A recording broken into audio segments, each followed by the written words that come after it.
kind of switch gears here about the entire tornado relief, like the things that are going on with that, and and just the whole devastation that has struck that region. Like, I know you had some information you wanted to share, or you wanted to talk about what you live in southern Indiana.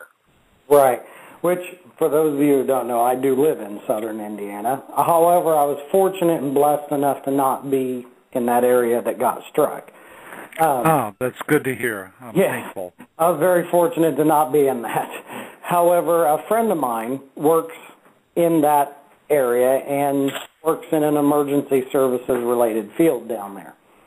And besides having the worst shift of her career, one of the things that she told me was approximately 4:15 to 4:30, the day of the tornado outbreak, she's driving to work down State Road 129 southbound, and when she got to about the junction of 129 and US 50, she's seeing strange stuff up in the air.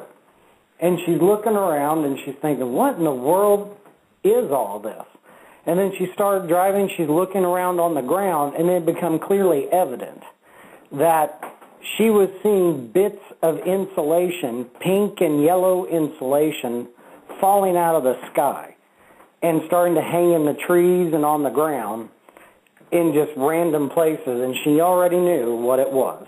It was actually fallout from the tornado that was going through 15 miles away. Wow. There were people whose homes got struck, and she happened to actually know this one individual whose home was struck, and they found business cards from his residence in Cincinnati, Ohio, and Lima, Ohio. And for those of you who don't know, that's a heck of a distance. We're talking like a lot of miles. More than 20. Saying that tornado, that the category was like Category 4? Like a Category 4? I've heard two different classifications. One was an F4, and the other one was an F3. So, and which there were several of them that went through southern Indiana, but an F4, for those of you who don't know, which technically the Fujita scale of tornadic activity is usually classified by what's modern day called Enhanced Fujita scale, or the EF scale. And it goes from 1 to 5. When you get to 5, you're talking about absolute total devastation. You know, whatever it hits is totally destroyed. And that's like the most powerful ones you can get. This had one step down from it. So you're talking about some really powerful stuff here. So that's a couple of the things I wanted to talk about, is just painting the picture of just her driving into work and her going, oh God, what is this? And then the realization, because she goes, oh my God, that's fallout from a tornado. And just what she was already going to go into.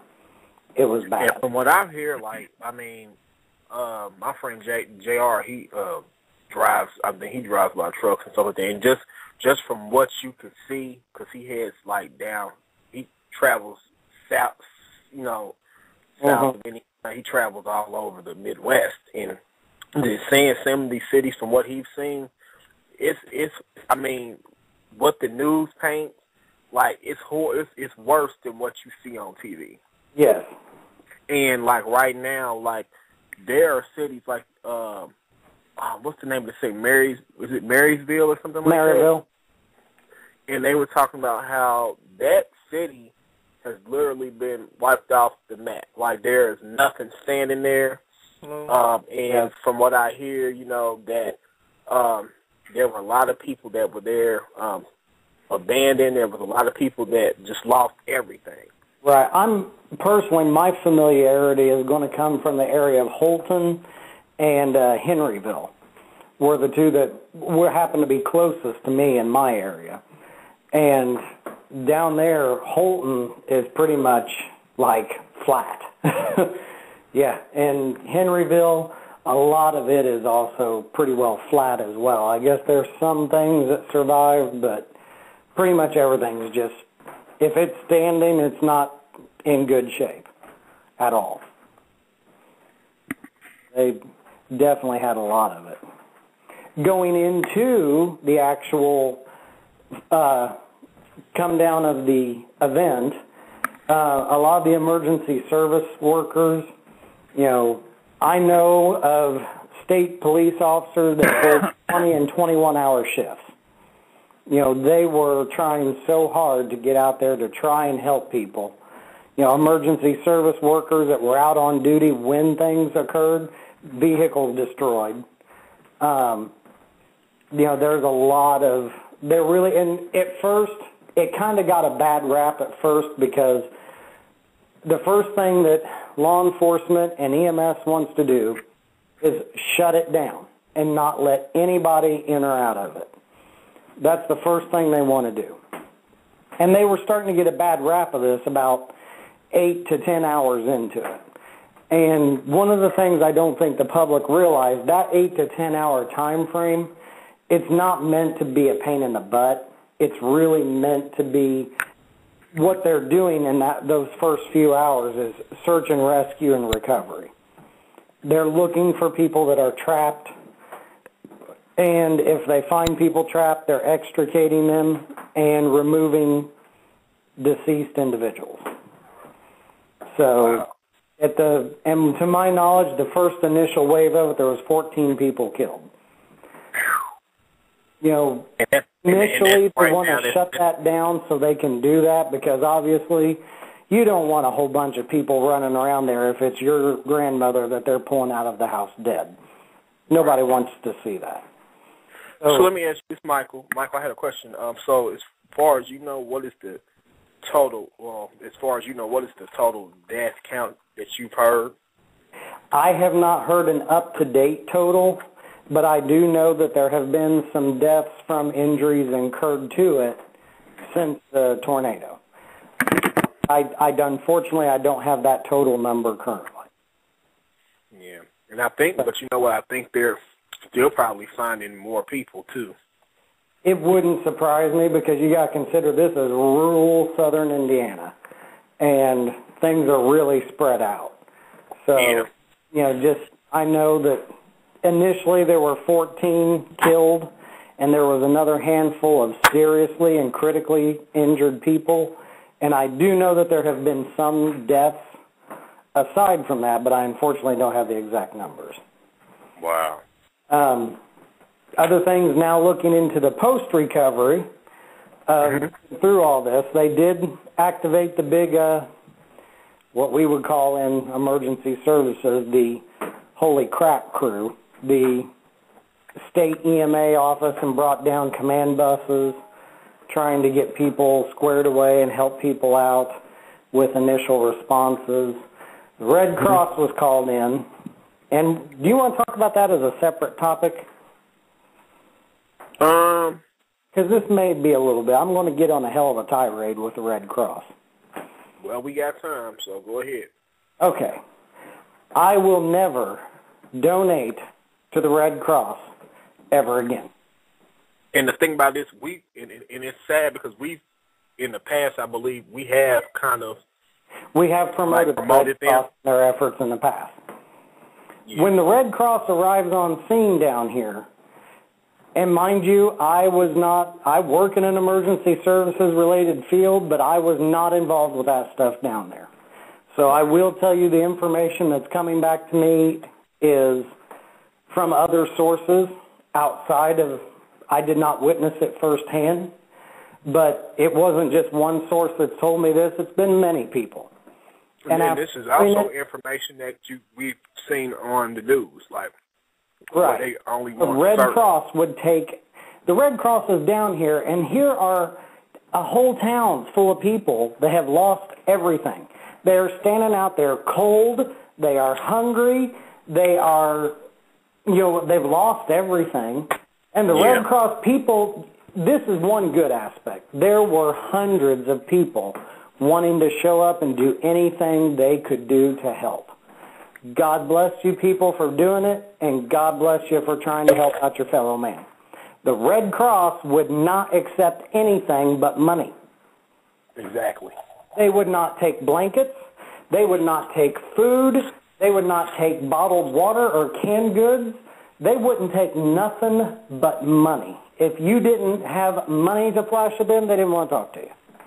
And then if you decided you wanted to volunteer and help out, you had to take a training class first on scene before you could go out to help. And my thing is like at a time like that, who has time to? Exactly. I mean, time is of the essence. You know, and that's ridiculous to me. Absolutely. You've got people standing here cold, hungry, maybe banged up, but not hurt bad enough to go to a hospital, just banged up, lost everything in the entire life, and they're sitting here, you know, even lost family members, and you can't let people go in and help them until they take a class? That I was absolutely floored. And then it's not one person that told me that, it's been more than one. Wow. And I'm sitting here shaking my head going, really? So after the initial search, rescue, and recovery is over, now people are then trying to get in there and start helping out. Well, the Red Cross has their official stuff, and the State Emergency Management has their official stuff. And finally, there were different like church organizations that said, you know what, we're going to set up over here. We've got hot food and we got blankets and we will warm people up. Bring them over to us. And God bless them for doing it. Because if you had expected, and the Red Cross didn't hardly want to budge on a lot of stuff. Now, I'm sure they have their legal hoops that they have to jump through. And the legal hoops, hey, it's got its place because this is a litigious society. But when somebody is standing over there, cold and hungry, what kind of class do you have to say, here's a blanket and here's some hot food. Have a seat. Try and relax. Right. How much education does it take? And then, you know, and then like when we see disasters like this happen, like, you know, it always happens like this, but it seems like we're so quick to help other countries when they have disasters, but when we have things like this happen, it's just like we have to be put on the back burner. Oh, yeah. Yeah. And I don't know. I would be curious to see if any of the tornadic activity made international headlines. I know Hurricane Katrina made international headlines. Plus, we see that made, that was like on the coast, and see that made the United States look bad. But to me, it's just like we always want to rush to everyone else's aid, but nobody wants to help us out.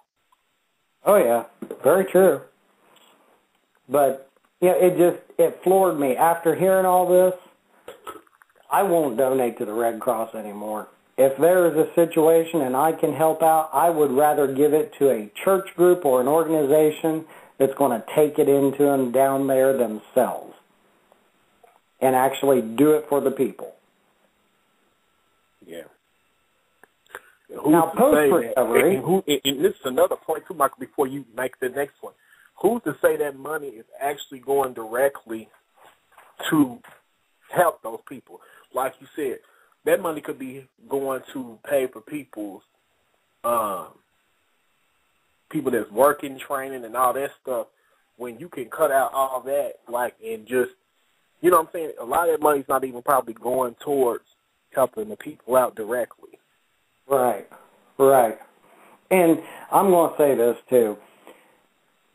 I would not, if I said I would donate it to a church that's going to bus it down there, I would not donate it to a mega church either. I would give it to one of your community churches, like a church that's down there in the community that knows its people, knows its surroundings, and knows who needs it, and give it to them and let them take the food or the clothing or whatever they need to those people.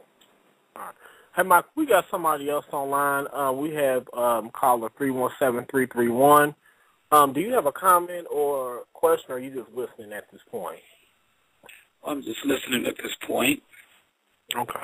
Well, we've been talking about a wide variety of things tonight. We're gonna get on another topic in a minute, but we were just talking about the tornadoes that happened in southern Indiana And we're just talking about how a lot of these organizations are more interested in taking your money instead of getting down there and helping people out.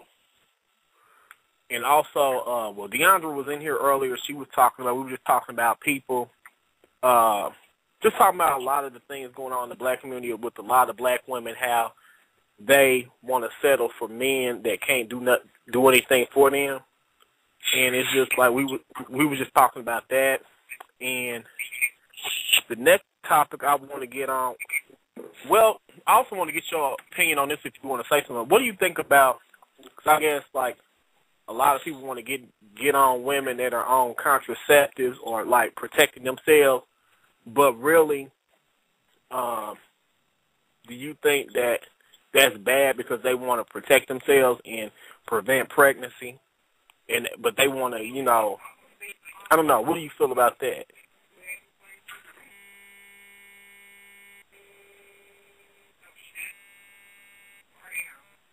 I think they got a bad connection.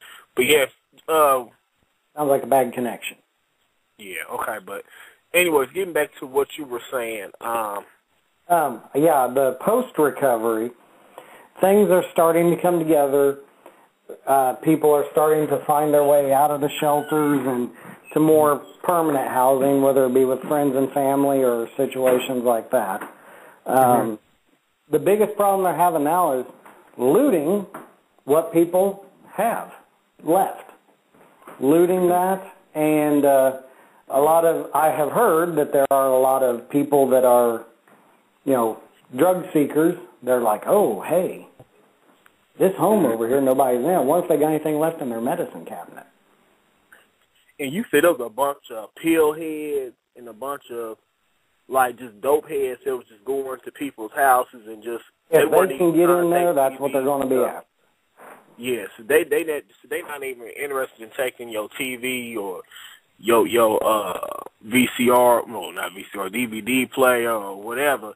They want to raid your medicine cabinet and see what kind of drugs you got in there. Yeah, that's the main goal of the looting. I guess it's really kind of two different kinds of looting. You do have a lot of general thieves that are out there looking for, hey, do they have any nice stuff left that we could steal? But you've also got your drug seekers that are in there looking for pills and any other drugs they could get. What? Wow. Yeah, so, if you have a relative that's post-surgical, has had surgery of some kind and, happen to have a bottle of painkillers for their surgery, guess what? They think they've hit the jackpot. So you mean to tell me, so what kind of pills that they're looking for? They're looking for more like painkillers? Or the typical things that most of your pill heads are looking for are your painkillers, narcotic-based painkillers, but they're also looking for anti-anxiety medications or sleeping pills or like Valiums, Klonopins, things like that. Anything that they can find that would give them that type of a high, they're looking for that kind of stuff. And if we have time, I would like to point out a few safety portions since we are getting into the tornado season. Okay. And I'm not going to get on the whole spiel of, here's where you seek shelter in your home and all that. That information is readily accessible anywhere out there. And we've covered that before, too. Besides having a safety plan, here's something people haven't thought of. If you have important documents in your home, such as your birth certificate, your Social Security card, your checkbook.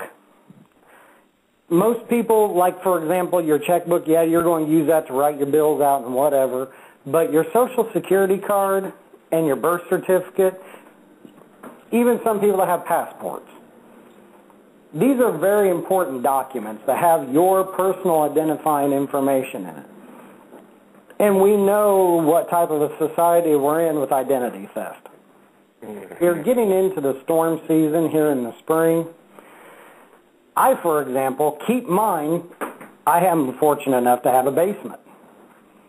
I don't keep them in a filing cabinet in my main floor of my home, because obviously if you're thinking about this, if a tornado comes through and tears your house apart, guess what? They're going to get scattered in the wind.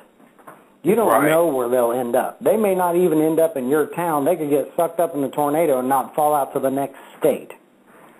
So if you have your birth certificate and your Social Security card, passports, people put them in a safer place.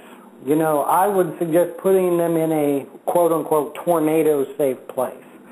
For example, you can go to Walmart and fairly cheaply can get a small personal lockbox.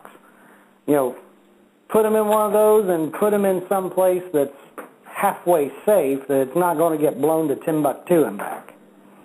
Right. Little things like that. Personal documents that have your Social Security card on them, say for insurance purposes or whatever, put them in a safe place. If you don't need them anymore, shred them.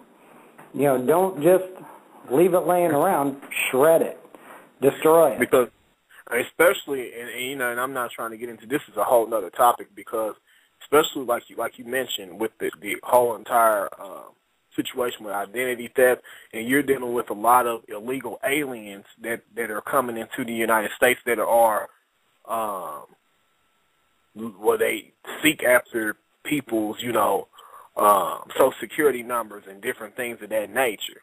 And there's even some of them that have tried to use people that have passed away. They try to use their Social Security number, and people get a hold of that information. All they need to do is just have that number, and they can do anything. They can go and apply to, and just do all kind of things.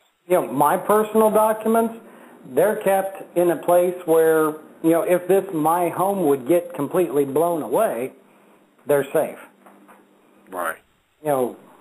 Keep them somewhere where it wouldn't get blown away. And I know that's probably something that a lot of people don't think about, because, even if you just look at not even, illegal aliens, but even just the general principle of identity theft and ruining your credit, that's big business out there. People do that. And people, I'll guarantee you, there's people out there that will probably look for those kinds of things in storm-ravaged areas. They will. Well, they were saying on the news, like, there was a particular man. This was so sad. I seen a story where a guy said that he was in the process of moving to another location. I guess he was moving into another home, and he canceled his homeowner's insurance like a day or two before that tornado hit. So he couldn't get in. He was ineligible to get anything. He lost everything. And what put icing on the cake is like they were saying how people were out there because they were trying to salvage up whatever they can get out of their yard, just to see what they can save. And they said they had people out there that were actually looting his yard, like instead of helping them trying to get stuff, they were taking stuff from them. Oh, I have no doubt. That's the biggest thing they're still working on, and that's the biggest police issue right now, is trying to control the looting situation. Let me ask you, why doesn't the news cover all of that? They cover everything, but they don't cover those basic points like that. And this is exactly, and I was talking to Michael earlier about that. I said it seemed like when Katrina hit, they wanted to focus on that. They wanted to focus on all those people looting. And a lot of times those people was looting just to have food to eat, stuff like that. They put it in a negative light. But that is not really being discussed in the news. I've actually seen on the news, a local news station where they said there has not been any looting reported. And I knew for a fact that was a lie because I seen, like I said, I seen a couple of days before that where they were saying people were out in people's yards trying to steal stuff. It's just, to me, it just seems like everybody was trying to paint their situation like all the people that were victims there, they were trying to make them feel like they were stupid or they were all thieves or low lives and stuff like that. But the news didn't paint. I don't know. That kind of bothered me. It bothers me that they cover everything else and don't cover that, I'm curious if the news organizations, and I don't know, I try not to pay a lot of attention to the news, but I'm curious if after all this has happened, are any of the news organizations down there to still see it? Right. Well, I know Fox 59 has done a lot. You know, they raised $500,000. You know, but you know the Red Cross received the money, so I don't know if the victims, you know, received any of that, but they did. I doubt it. And were you just on when Michael was talking about how they weren't accepting nothing but money? Yeah, I know I wasn't on that, you know, when he was saying it, but I was watching the news, and that's exactly what they were doing, just cash on them. Yeah, and the other thing is people that did show up to help out, that showed up and said, hey, you know, I may not have this or that, but I can help out. Where do you want the help at? They told them, great, glad to have you. Now go take a class first in this bus over here before you can help out. What? Yes, they were making people, before people could volunteer to help out, they had to take a little short course or class first. Who got time for that? Who has time for that? Exactly. You know, I think they do. You know, we're so quick to help somebody else's state and so quick to go, but our own, it's sad. It's sad. We do our I mean, but like I said, like in a situation like that, who has time to take a course? Like, what is there that you need to teach me? Like, you know, I understand that. I understand it. So what are they saying? You just go over there and take a class, and you're sitting there watching somebody else do something. Then you're going to do it later, not 4 hours, 5 hours later. Well, exactly. I was not told how long the course takes, and I was not told how long it takes to complete it. And I understand the whole concept of a litigious society and everybody being sue happy, but when you got the people standing around there that are cold, wet, miserable, maybe lost loved ones, and lost everything in their possessions and hungry, how much training does it take to carry them some food over there and put a blanket around them and say, here you go? Wow. Wow. But that's why I said you got to be careful who you give your money to. Because like I was telling Michael, I said, who's to say that money is even going directly to those people? Because like you said, they're probably spending so much money on this other crap to where it's just like, wow. Like, you don't know if your money is actually going to help these people out. It could be going towards that training, those people, paying those people, and that's my biggest thing. Yeah, I'm with you on that point, because when I saw it on the news yesterday, day before yesterday, when they were saying, you know, cash donations only, I'm like, okay, who is the cash going to? Okay, and why is it only cash donation only? Well, there were individual people going down there that maybe just, you know, they weren't in the area, but they lived close by, and would go to buy cases, a bottle of water, and or buy canned good foods, and they were taking it down there going, hey, who can we give this to so they can feed the people and stuff? And they're like, I'm sorry, we can't take that. Huh? Yes, trying to give those things to the Red Cross, and they wouldn't take it. Sorry, we can only take money. We can't take food, clothing, none of that. Water. The thing is, like, what danger is it for you to give, like, somebody, like, bottled water or canned food? It's not like somebody's cooking something, you know, which you know what I'm saying, you may not know anything about, but I'm gonna cook a pot of greens or a pot of beans and just give it to them. Come on now. You know, here's some a beans. lot of churches were doing. Oh, we can't take these hog maws because, you know, come on now. Yeah, that's what a lot of churches are doing. Come on now, bottle water. Yeah. You know, I'm cooking some neck bones. Here's about neck bones. Can you take this? You know, I see the difference. Come on now. Yeah. I'm sick of these people. That's a mess, though. That is a mess. That's a hot mess. hotmess.org. I'm telling you. There you go. .com. Yeah. Hotmess.com. That's what a lot of churches ended up doing. A lot of churches ended up making like gallons of food and actually going down as far as they could get into it and setting up stuff and saying, here you go, come get you something to eat. Mm-hmm. Okay, did they allow that?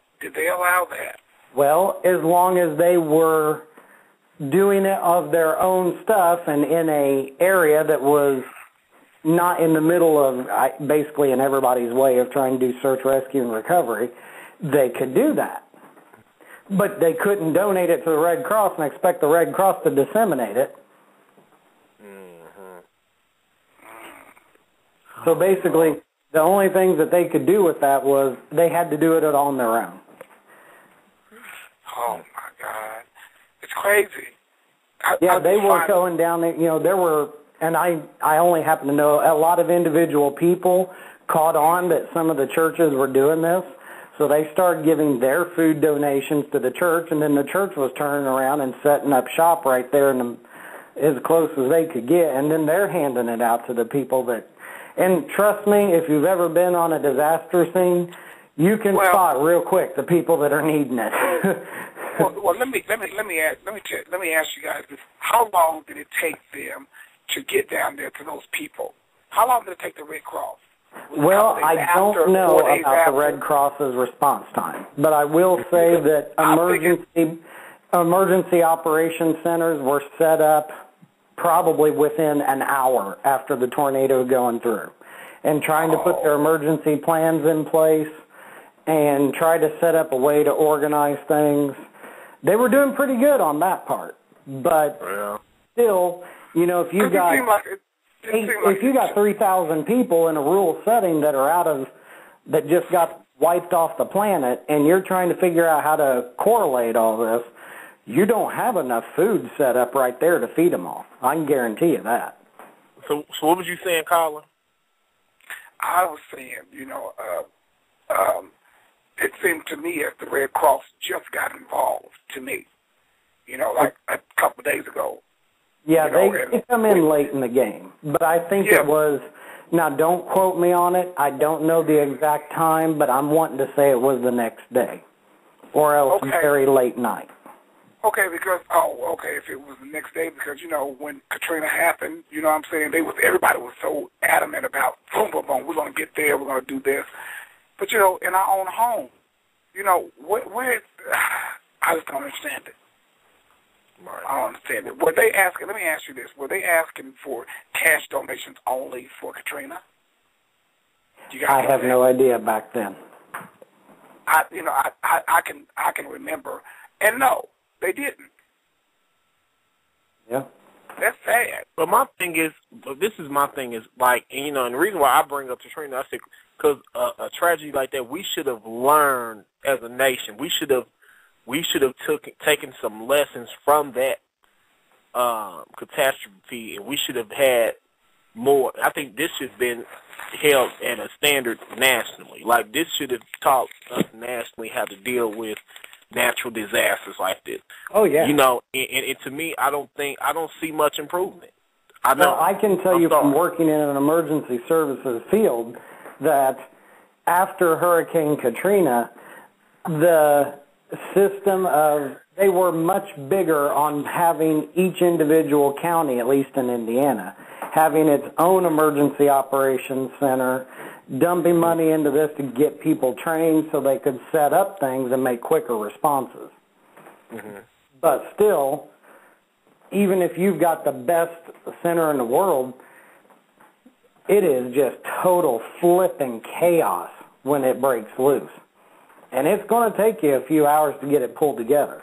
But the Red Cross, I can tell you this much, and I cannot tell you the source that told me this, but they didn't just up and say, hey, we're coming over. They had to be called. Wow. They didn't just pick up and say, hey, we're on our way. Where do you want us? Oh, no. They had to be called. Can you come help? I find that ironic because as much as the Red Cross said, oh, we're there, we're doing this, we're doing that, Who is doing this? Who is heading off the Red Cross? I don't know. And see, these are the questions that we need to be knowing and asking. If you're gonna donate money to that, we need to know this information. Well, my point is, and I don't know for a fact, but just knowing how a lot of this stuff works, and I gotta say, don't quote me, I don't know for a fact. But if you're out there, let's say that people gave, let's just say they made $20,000 of people coming down there and giving them, here's money, get this, get the stuff, get the people the stuff they need. Okay, you give them this money. Well, they're probably going to use some of that money to pay for supplies that they need while they're down there and to do this and do that and carry out their operations for however they do. They're probably using some of that. But let's say after those 3 or 4 or 5 days that they're down there, let's say they got 10 grand left. And I'm totally just ballparking these numbers. Where does that money go? Is it going back into the Red Cross Fund? Is it going back into the next disaster? I'm sure them people down there could still use that money. Right.